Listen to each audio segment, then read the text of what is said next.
ಮಾತಾಡಬೇಕಂತೆಲ್ಲವನ್ನ ವಿನಂತಿ ಮಾಡ್ತಾ ಇದ್ದೀನಿ.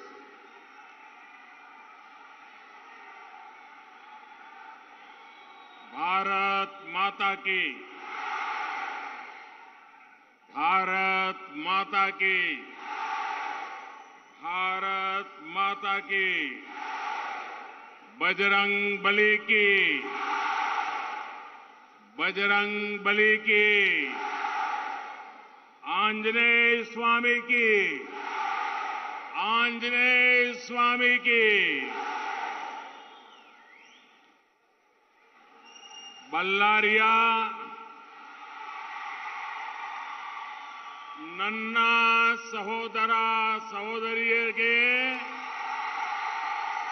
नमस्कारಗಳು।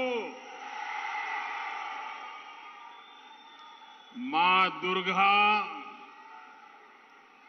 और कुमार स्वामी मंदिर को मेरा श्रद्धापूर्वक प्रणाम। इस पूरे क्षेत्र को आंजनेय स्वामी का विशेष आशीर्वाद प्राप्त है। यहां हनुमान जी हुलीकुंटेराया स्वामी उस रूप में विराजे हैं। मैं उनको भी शत शत प्रणाम करता हूं। आप सभी इतनी बड़ी संख्या में बीजेपी को आशीर्वाद देने के लिए आए हैं। मैं आप सभी का बहुत बहुत अभिनंदन करता हूं। और कल इतनी बारिश थी, यहां सारी कठिनाइयां थी, उसके बावजूद भी इतनी बड़ी तादाद में आपका आशीर्वाद देने के लिए आना और ये जो जोश है, ये जो उमंग है, ये दिखाता है कि चुनाव के नतीजे क्या आने वाले हैं। ತಾಯಿ ದುರ್ಗೆಗೆ ಮತ್ತು ಕುಮಾರಸ್ವಾಮಿ ಮಂದಿರಕ್ಕೆ ಶ್ರದ್ಧಾಪೂರ್ವಕವಾದಂತಹ ನಮಸ್ಕಾರಗಳು. ಇದು ಹನುಮಂತನ ವಿಶೇಷ ಆಶೀರ್ವಾದವನ್ನು ಪಡೆದಂತಹ ಕ್ಷೇತ್ರ. ಇಲ್ಲಿ ಹನುಮಂತ ದೇವರು ಹುಲಿಕುಂಟೆ ರಾಯನ ರೂಪದಲ್ಲಿ ವಿರಾಜಮಾನರಾಗಿದ್ದಾರೆ. ನಾನು ಅವರಿಗೂ ನಮನ ಮಾಡುತ್ತೇನೆ. ತಾವೆಲ್ಲರೂ ಇಷ್ಟೊಂದು ದೊಡ್ಡ ಸಂಖ್ಯೆಯಲ್ಲಿ ಬಿಜೆಪಿಗೆ ಆಶೀರ್ವಾದ ಮಾಡಲು ಬಂದಿದ್ದೀರಿ. ನಾನು ನಿಮಗೆಲ್ಲರಿಗೂ ತುಂಬಾ ಅಭಿನಂದನೆಗಳನ್ನು ಸಲ್ಲಿಸುತ್ತೇನೆ. ನಿನ್ನೆಯ ಭಾರೀ ಮಳೆಯ ಹೊರತಾಗಿಯೂ ಇಷ್ಟೊಂದು ದೊಡ್ಡ ಸಂಖ್ಯೆಯಲ್ಲಿ ಬಂದಿರುವ ನಿಮಗೆ, ನೀವು ತೋರುತ್ತಿರುವಂತಹ ಉತ್ಸಾಹಕ್ಕೆ ಶತ ಶತ ಪ್ರಣಾಮಗಳು. बंधु भगिनीरे, आजादी के बाद से ही कांग्रेस ने देश की व्यवस्थाओं के साथ ही देश की राजनीति को भी भ्रष्ट करने का काम किया है। बीते कुछ वर्षों में कांग्रेस ने भारत की राजनीति में एक और बीमारी पैदा कर दी है। चुनाव जीतने के लिए कांग्रेस पैसों के दम पर, अपने इकोसिस्टम के दम पर झूठे नैरेटिव गढ़ती है। कांग्रेस की कोशिश होती है कि ऐसा करके वो जनता को भ्रमित कर दे। बीते कई चुनावों से कांग्रेस ऐसे ही झूठे नैरेटिव बनाकर, झूठे सर्वे कराकर अपनी झूठी वाहवाही कराती फिरती है। यहां कर्नाटका में भी कांग्रेस यही कर रही थी, लेकिन जिस तरह कर्नाटका के लोग बीजेपी को चुनाव जिता के लिए खुद जनता जनार्दन ने मोर्चा संभाल लिया है, कांग्रेस को समझ नहीं आ रहा कि हम नया क्या झूठ बोले, कौन सा झूठ गढ़े।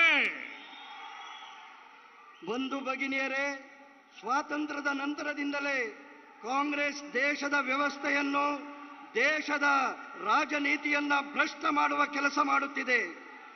ಕಳೆದ ಕೆಲವು ವರ್ಷಗಳಿಂದ ಕಾಂಗ್ರೆಸ್ ಭಾರತದ ರಾಜಕೀಯದಲ್ಲಿ ಇನ್ನೊಂದು ರೋಗವನ್ನು ಹುಟ್ಟುಹಾಕಿದೆ.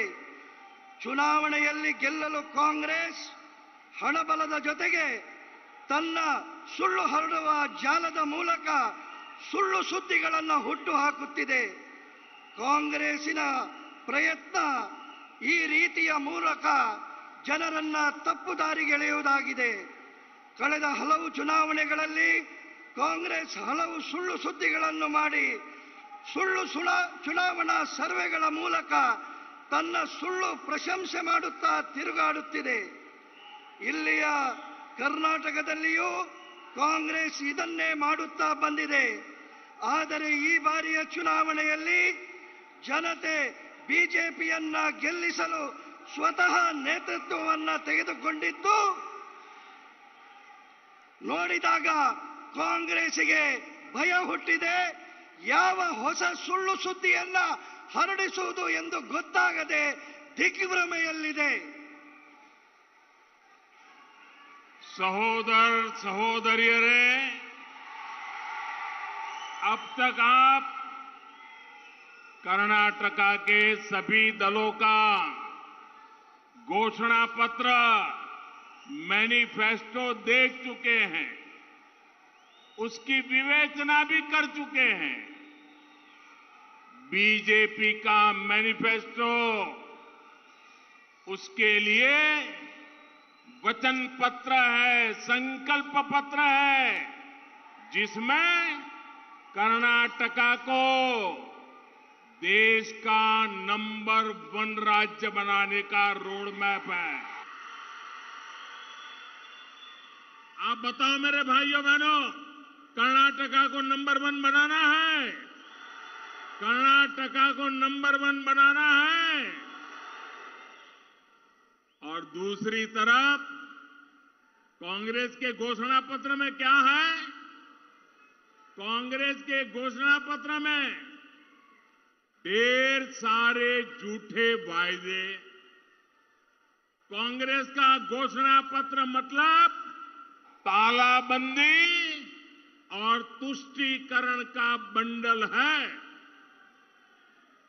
कांग्रेस के पूरे घोषणा पत्र में क्या लिखा है? ये वापस ले लेंगे, ये हटा देंगे, वो निरस्त कर देंगे, उसे रोक देंगे, इस पर प्रतिबंध लगा देंगे. ये कर्नाटका की जनता को ये देने वाले हैं, यही इनका फोकस है. और अब तो कांग्रेस की हालत इतनी बुरी है, उनके पैर कांप रहे हैं. और इसलिए कांग्रेस को मेरे जय बजरंग बली बोलने पर भी आपत्ति होने लगी है. तुष्टीकरण के लिए कांग्रेस किस हद तक जा रही है, ये देश और कर्नाटका के लोग देख रहे हैं. ಸಹೋದರ ಸಹೋದರಿಯರೇ, ಈಗಾಗಲೇ ನೀವು ಕರ್ನಾಟಕದ ಎಲ್ಲ ಪಕ್ಷಗಳ ಚುನಾವಣಾ ಪ್ರಣಾಳಿಕೆ ನೋಡಿದ್ದೀರಿ, ಅದರ ವಿಮರ್ಶೆ ಮಾಡಿದ್ದೀರಿ. ಬಿಜೆಪಿಗೆ ಚುನಾವಣಾ ಪ್ರಣಾಳಿಕೆ ಕರ್ನಾಟಕವನ್ನ ದೇಶದ ನಂಬರ್ 1 ರಾಜ್ಯ ಮಾಡುವ ಮಾರ್ಗಸೂಚಿಯ ಸಂಕಲ್ಪ ಪತ್ರವಾಗಿದೆ. ಆದರೆ ಕಾಂಗ್ರೆಸ್ಸಿನ ಘೋಷಣಾ ಪತ್ರದಲ್ಲಿ ಏನಿದೆ? ಕಾಂಗ್ರೆಸ್ಸಿನ ಘೋಷಣಾ ಪತ್ರ ಸುಳ್ಳು ಆಶ್ವಾಸನೆಗಳಿಂದ ತುಂಬಿದೆ. ಕಾಂಗ್ರೆಸ್ಸಿನ ಘೋಷಣಾ ಪತ್ರ ನಿಷೇಧ ಮತ್ತು ತುಷ್ಟೀಕರಣಗಳ ಕಂತೆಯಾಗಿದೆ. ಕಾಂಗ್ರೆಸ್ಸಿನ ಪೂರ್ಣ ಪ್ರಣಾಳಿಕೆಯಲ್ಲಿ ಇದನ್ನು ವಾಪಸ್ ತೆಗೆದುಕೊಳ್ಳುತ್ತೇವೆ, ಅದನ್ನು ಬಿಡುತ್ತೇವೆ, ಅದಕ್ಕೆ ನಿಷೇಧ ಹಾಕ್ತೇವೆ, ಇದನ್ನು ನಿಲ್ಲಿಸ್ತೇವೆ ಅಂತ ಹೇಳುವಂಥದ್ದನ್ನು ಬಿಟ್ಟರೆ ಬೇರೆ ಏನೂ ಇಲ್ಲ. ಈಗ ಕಾಂಗ್ರೆಸ್ಸಿನ ಬುಡವೇ ಅಲ್ಲಾಡುತ್ತಿದೆ. ಕಾಂಗ್ರೆಸ್ಸಿಗೆ ನಾನು ಬಜರಂಗ ಬಲಿ ಹೇಳುವುದರಲ್ಲಿಯೂ ಆಪತ್ತು ಕಾಣುತ್ತಿದೆ. ಕಾಂಗ್ರೆಸ್ ತುಷ್ಟೀಕರಣಕ್ಕಾಗಿ ಯಾವ ಹಂತಕ್ಕೂ ಇಳಿಯಬಲ್ಲದು ಅನ್ನುವುದನ್ನ ದೇಶದ ಮತ್ತು ಕರ್ನಾಟಕದ ಜನತೆ ನೋಡುತ್ತಿದೆ. बंधु भगिनियरे, कर्नाटक को देश का नंबर 1 राज्य बनाने के लिए सुरक्षा व्यवस्था, लॉ एंड ऑर्डर सबसे प्रमुख आवश्यकता है. कर्नाटका का आतंकवाद से मुक्त रहना भी उतना ही जरूरी है. बीजेपी हमेशा से आतंकवाद के खिलाफ कठोर रही है, लेकिन जब भी आतंकवाद पर कार्रवाई होती है, कांग्रेस के पेट में दर्द होने लगता है.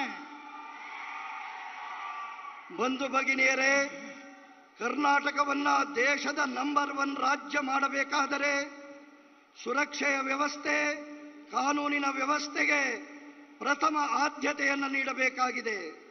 ಕರ್ನಾಟಕ ಆತಂಕವಾದದಿಂದ ಮುಕ್ತವಾಗಿರುವುದಕ್ಕೆ ಈ ಎಲ್ಲ ಕ್ರಮಗಳ ಅವಶ್ಯಕತೆ ಇದೆ. ಬಿಜೆಪಿ ಯಾವತ್ತೂ ಕೂಡ ಭಯೋತ್ಪಾದನೆಯ ವಿರುದ್ಧ ಕಠೋರ ನಿರ್ಧಾರಗಳನ್ನು ತೆಗೆದುಕೊಳ್ಳುತ್ತದೆ. ಆದರೆ ಯಾವಾಗೆಲ್ಲ ಕಠಿಣವಾದಂತಹ ಕ್ರಮವನ್ನ ಭಯೋತ್ಪಾದನೆಯ ವಿರುದ್ಧ ತೆಗೆದುಕೊಂಡಾಗ ಕಾಂಗ್ರೆಸ್ಸಿಗೆ ಹೊಟ್ಟೆಯಲ್ಲಿ ನೋವು ಪ್ರಾರಂಭವಾಗುತ್ತದೆ. बंधु भगिनियरे, आज पूरा विश्व आतंकवाद के खतरे से चिंतित है. भारत में भी हम कई बार आतंकियों के दुष्कर्मों को झेल चुके हैं. इन हमलों में कितने ही निर्दोष नागरिक मारे गए हैं. आतंकवाद मानवता विरोधी है. आतंकवाद जीवन मूल्य विरोधी है और आतंकवाद विकास विरोधी भी है.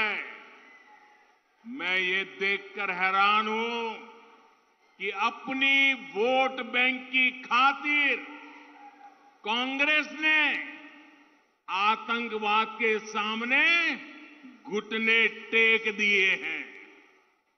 ऐसी पार्टी क्या कभी भी कर्नाटका की रक्षा कर सकती है? कर्नाटका की रक्षा कांग्रेस कर सकती है? कर्नाटका के नागरिकों की रक्षा कर सकती है? भाइयों बहनों, आतंक के माहौल में यहां के उद्योग, यहां की आईटी इंडस्ट्री, यहां की खेती किसानी, यहां की गौरवमयी संस्कृति, सब कुछ तबाह हो जाएगी. वोट बैंक के डर की वजह से आज कांग्रेस आतंकवाद के खिलाफ एक शब्द बोलने की भी हिम्मत खो चुकी है. वोट बैंक की इसी राजनीति की वजह से कांग्रेस